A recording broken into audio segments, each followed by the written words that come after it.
A senhora que acompanhou tudo do Congresso nesses últimos dias, sente que deputados e senadores entenderam do que se trata, vão adotar um comportamento mais ético?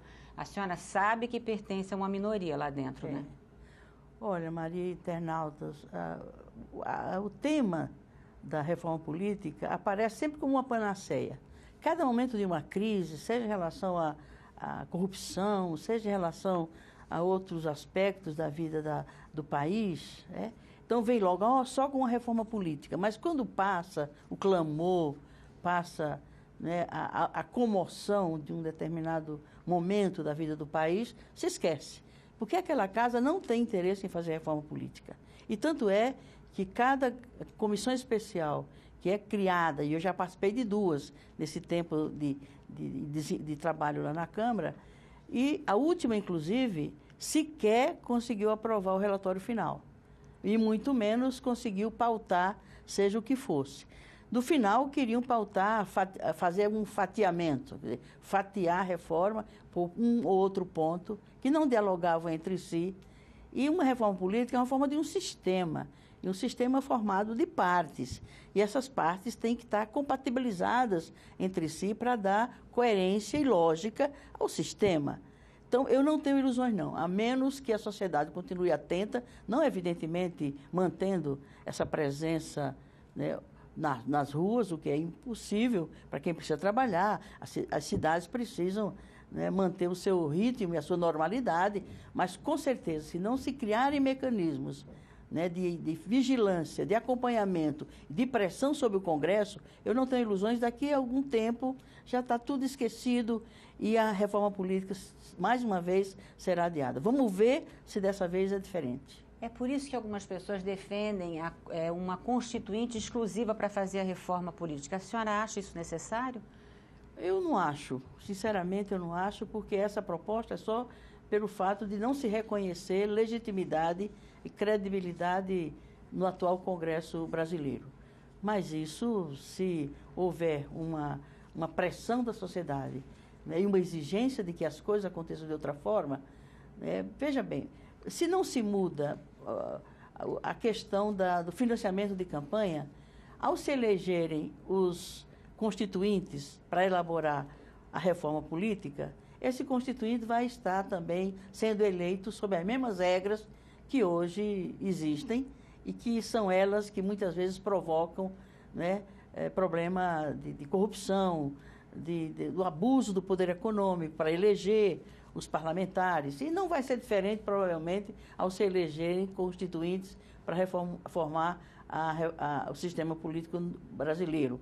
Mas, em todo caso, é uma perspectiva, é um caminho. Mas eu temo, pela forma como esses constituintes vão se eleger, se o poder econômico, mais uma vez, não vai determinar o resultado. A maioria dos parlamentares está lá representando quem os patrocinou, E o risco, um colegiado com poder constituinte, quem te garante que ele não pode ir além do objeto que seria a reforma política e ameaçar avanços e conquistas da Constituição de 88, avanços e conquistas que só foram possíveis com a sociedade mobilizada na forma como estava na época, participativa. E tanto é que quando a Constituição foi sancionada, foi implantada, instituída, grande parte dela até hoje continua sem regulamentação. Por quê? Porque a sociedade se desmobilizou, não há mais uma pressão nesse sentido. E só para lembrar um capítulo fundamental,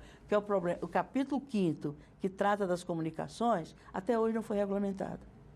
Sabe? Quando você tem um Código Brasileiro de Telecomunicação, que já completou 50 anos no ano passado, uma legislação que está absolutamente obsoleta diante do impacto das novas tecnologias, sobretudo na informática, na telemática, nas comunicações de um modo geral, nós estamos com um marco legal, um marco institucional de 50 anos atrás.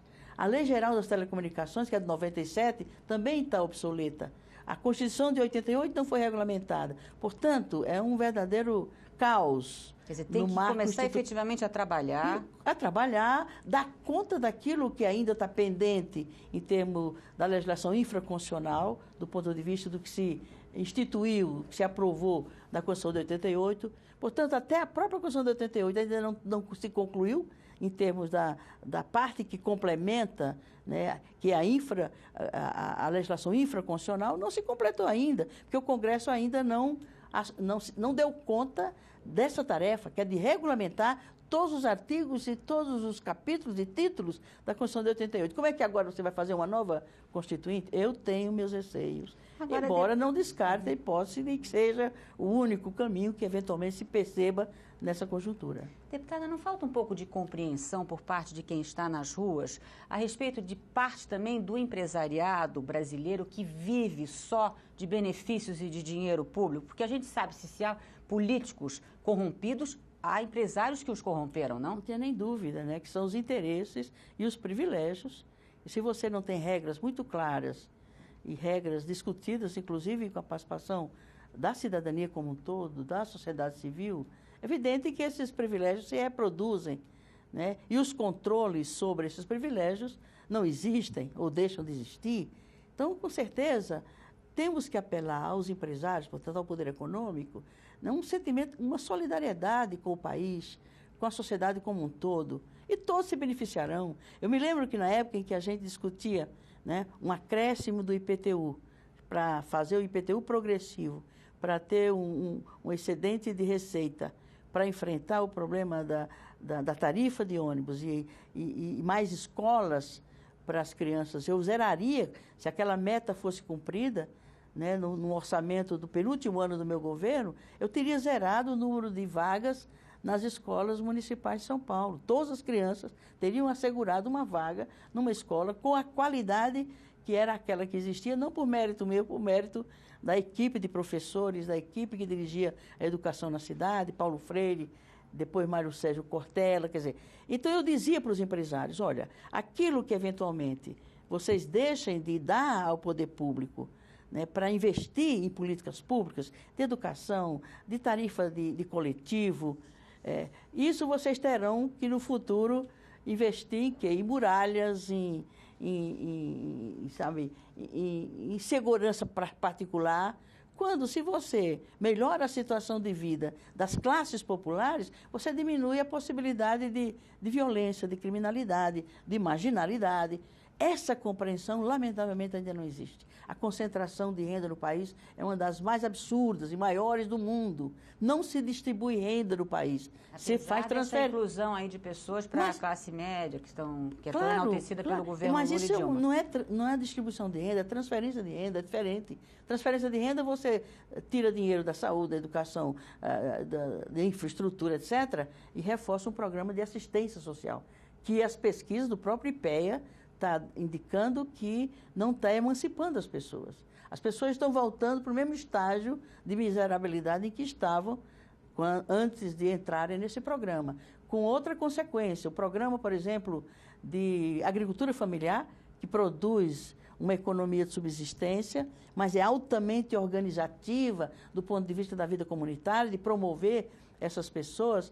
Esse programa, por pesquisa da própria IPEA, que é um órgão do governo, identifica que está havendo um esvaziamento desse programa, porque as pessoas estão indo para a sede dos municípios, dos pequenos municípios, e está se mantendo com a Bolsa Família. Isso é muito ruim. A Bolsa Família teria que ser por um prazo definido, não muito largo, muito longo, e com medidas já previstas para passos seguintes. Por exemplo, o microcrédito, a microeconomia, que não está regulamentado no país. Embora existam milhares de bancos do povo, de programas locais voltados para a microeconomia, mas eu tenho um projeto de lei na Câmara, né, para regulamentar essa atividade do microcrédito, que seria um outro sistema de economia para gerar trabalho. Não geraria emprego dentro do mercado formal do trabalho, mas geraria trabalho, renda, fonte de renda, para que essas... E é perfeitamente possível conviver o sistema da macroeconomia com a microeconomia.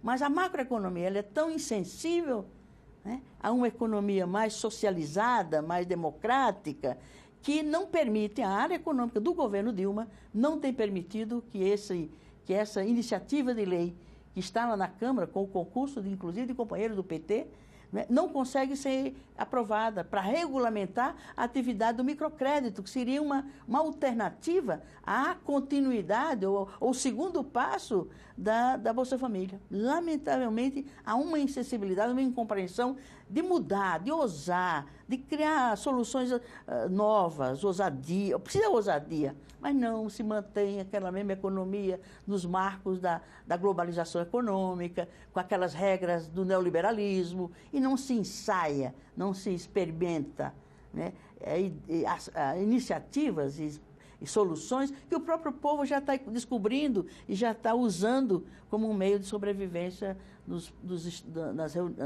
nas comunidades locais, nas regiões mais pobres e mais distantes dos grandes centros urbanos desse país.